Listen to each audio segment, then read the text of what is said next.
Katia FAO tuto. On continue dans un assemblage. Ici donc on va assembler cette douille sur ce support NOR-LM. Pour les assembler, on va utiliser une vis et une rondelle pour mettre dans le trou qui est ici. De l'autre côté ici on va mettre une tige filetée avec une rondelle et un écrou. Voilà. Au final, ce qu'on obtiendra.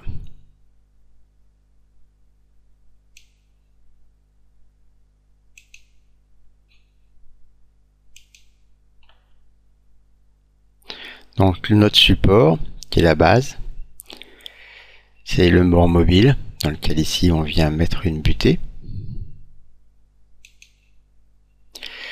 Le support NOR-LM qu'on va utiliser parce que c'est assez simple. Et pour qu'il puisse s'adapter, une douille plus ou moins épaisse qui permet d'éloigner plus ou moins la butée. Nouvel ensemble, fichier, nouveau, product. Donc on peut mettre sous-ensemble SE, butée.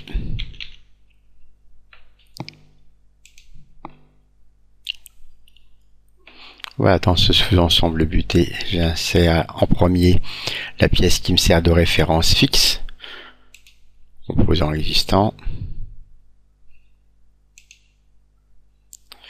Voilà, donc je vais aller la rechercher. Toujours dans Descatia ISO, voilà. Et tous deux fixe STP. Voilà, comme c'est un step il est intégré. Voilà. Comme c'est ma pièce fixe, je viens dessus et tout de suite ici, fixe un composant, la petite encre de marine. Voilà, maintenant je suis sûr que c'est celui-ci qui sera fixe. Tant que j'y suis, je peux lui faire des petites modifications de propriété du type, comme c'est l'isostatique, je le mets en vert, et puis pour bien voir à travers, je mets de la transparence. Voilà. Donc maintenant, c'est là-dessus que je vais venir fixer. Dans le trou ici, dessus, je vais mettre une entretoise et ensuite la bride. Donc d'abord, le tout tenu par une vis. Je peux aller chercher d'abord l'entretoise. Elle est NOR-LM. Donc à nouveau pareil. Composant existant. L'entretoise, elle est là. La voilà. Donc le mieux c'est de la mettre en prépositionnement. Bon, c'est pas trop mal, mais sinon donc. Voilà.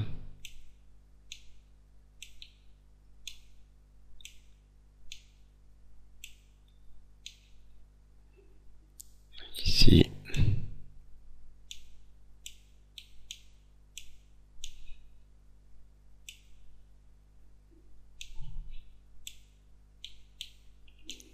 Voilà. Ici on voit bien. Il faut que le plan aille sur ce plan là et que le cercle ici soit coaxial au trou. Donc j'y vais. Le plan plaqué sur celui-ci. Voilà, on voit bien. Par contre les deux trous sont pas en face. Alors si je veux que ça saute automatiquement. Voilà, pour l'instant. Voilà. Donc maintenant mon trou. Alors tout est coaxial, hein, que je prenne le trou intérieur, le trou du lamage ou l'extérieur. Sur la pièce NOR-LM, tout est donné avec une bonne coaxialité. Et dans mon cas ici, ça n'a pas beaucoup d'importance, ce sera centré par une simple vis. Donc je prends le plus facile pour moi, par exemple celui-ci, que je demande, donc coaxial par rapport au trou. Voilà, je mets à jour. Et ma douille est en place. Sur la douille, donc je viens mettre le support. J'insère, le support il est NOR-LM, donc il est fourni aussi. Voilà. Donc ce support, il est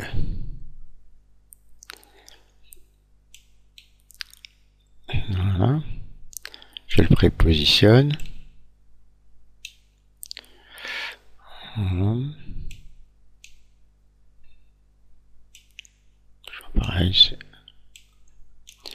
toujours plus facile de tout prépositionner, ou alors si je le sens en direct, je peux le faire en direct, il n'y a pas de souci. Par exemple, je sais que cette face là va être en dessous ou au-dessus. Alors là, vous voyez, on a le choix.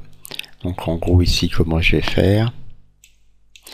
Je vais avoir ma vis ici qui va sortir avec le contre-écrou. Donc ici, ma douille, elle sera à l'intérieur. Donc cette face-là sera contre ça.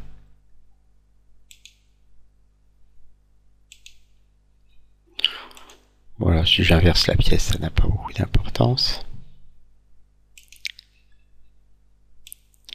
Voilà, donc déjà c'est bien aligné. Maintenant, qu'est-ce que je veux? Je veux que le petit bout de la douille là, qui sort ici, là, le centrage, c'est fait pour venir se mettre dans le trou oblong qui est là. Donc je vais les aligner. Voilà.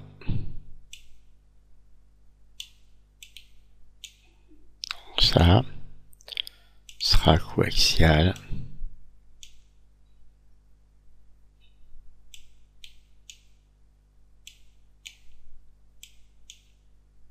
Avec ça.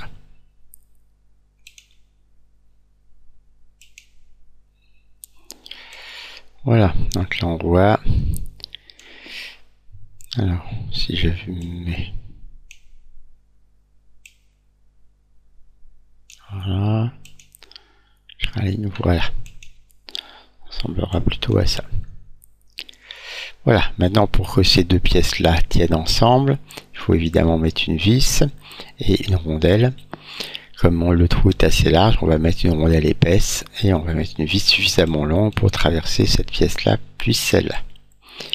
Donc par exemple, je vais commencer par mettre en place la rondelle. Alors les rondelles, je vais en bas ici, dans le catalogue.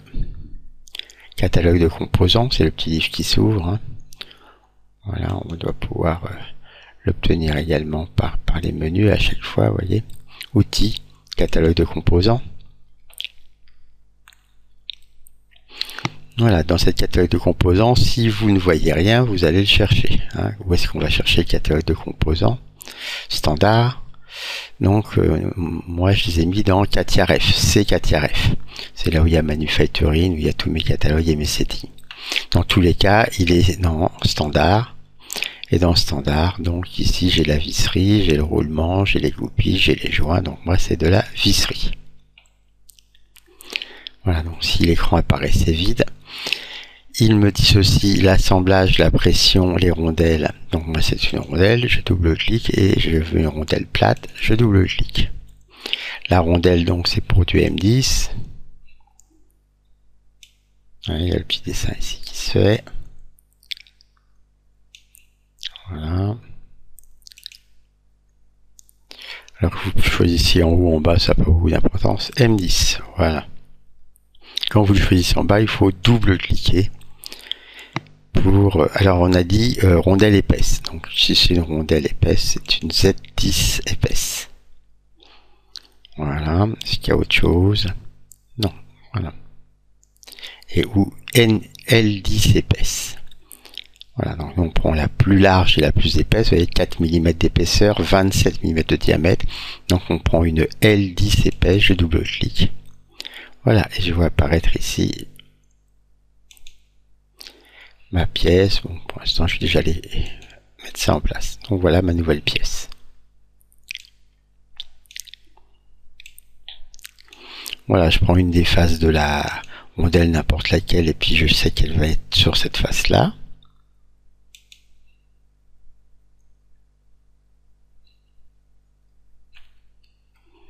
Alors ici, je recommence. Donc ici, je suis bien sur l'ensemble. Je prends bien la face ici et je viens la mettre sur une autre face. Voilà. Je remets à jour. Voilà, donc maintenant mes deux faces sont l'une contre l'autre. On le voit bien ici. Par contre, elles ne sont pas dans le bon axe. Donc là, à nouveau, je prends ça ici. Je demande une coaxialité. Par exemple, avec la pièce qui est ici. Ou l'intérieur. Vous voyez, là, c'est vraiment comme vous voulez. Tout est coaxial dans ce genre de pièce. Voilà. J'active. Voilà. Donc ma rondelle est bien centrée sur le trou. L'ensemble est aligné. J'ai plus qu'à mettre une vis de maintien. Donc une vis de maintien. Ici, ça va être une vis CHC. Donc ici en bas, le petit livre, ou alors on a vu outils, catalogue des composants. Je reviens un cran en arrière, 2 crans, donc c'est de l'assemblage. Les vis CHC.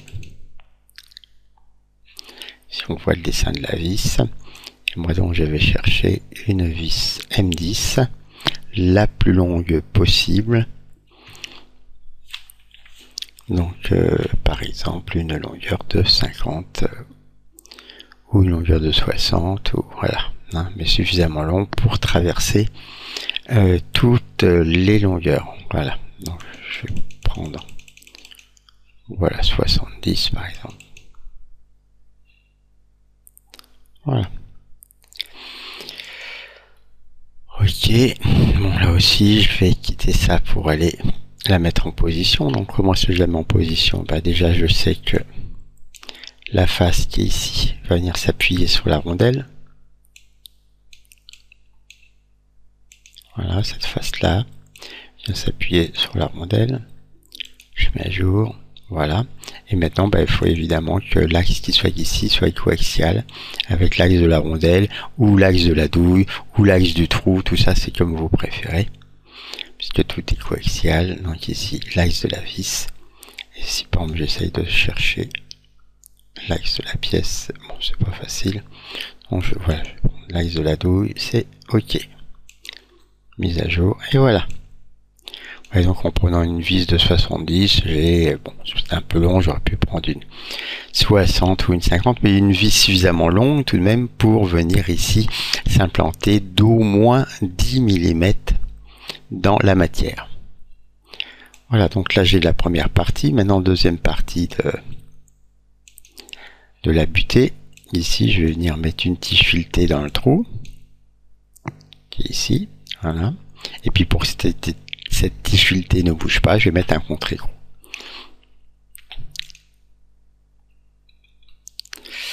Voilà, donc les vis, cette fois-ci c'est, voilà, vis de pression. Voilà, sans tête à téton.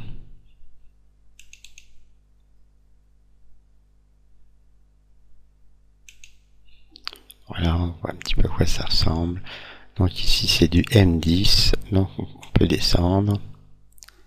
M6, M10, M10 longueur 25, 30, 50, 45, la plus longue fait 50. Donc là c'est un peu court, mais je peux pas prendre plus, donc je prends la 50. Je valide. Comme d'habitude, je quitte pour la mettre d'abord en position. Donc voilà, j'ai ce cylindre là qui doit venir dans celui qui est là. Donc toujours pareil, un petit prépositionnement peut s'imposer. Pourquoi? Parce que si je ne fais pas ce prépositionnement, je peux tout simplement me retrouver dans le mauvais sens.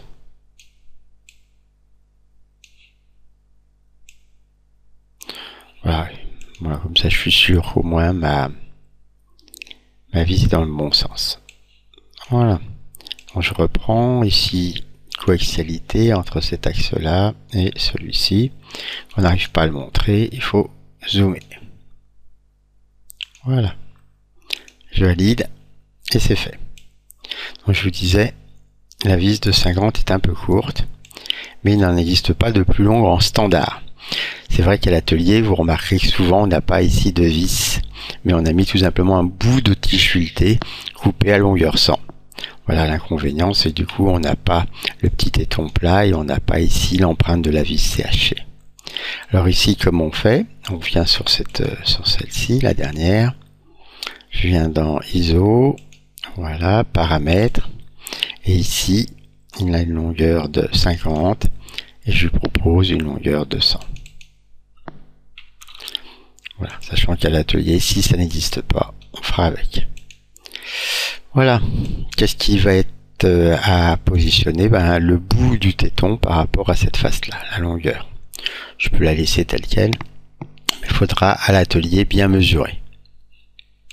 Donc maintenant, pour que ma vis sorte de la bonne longueur, bah, j'ai plus qu'à mettre un contre-écrou.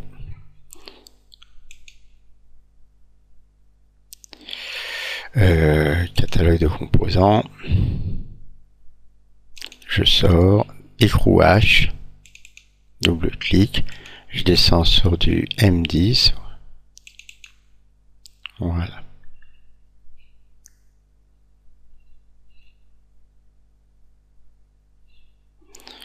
H10, M10 au stylet. Voilà. ISO M10, hein, le classique.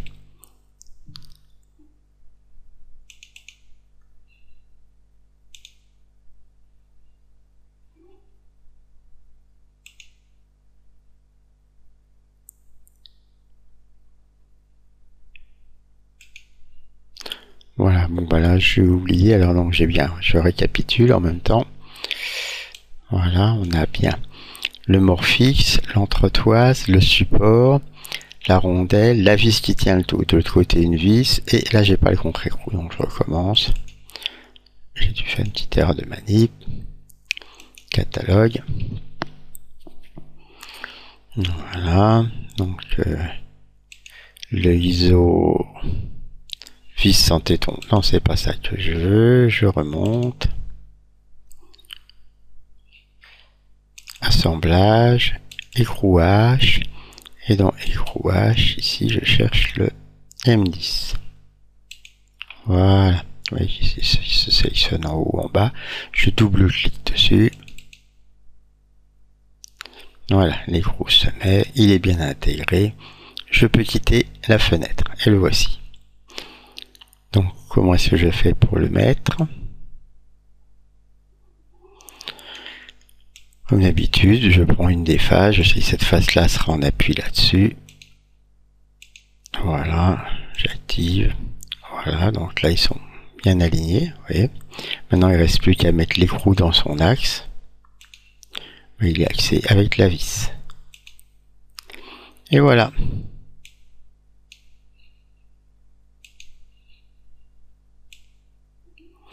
C'est fini. Alors là, il y a encore des petites imprécisions. Hein. On ne sait pas de combien sur la vis. Ça sera, on pourra le fixer. Et puis, la bride qui est là, elle peut être plus ou moins inclinée. Ce sera à nous de la fixer aussi. Voilà, assemblage donc de la butée sur un étau.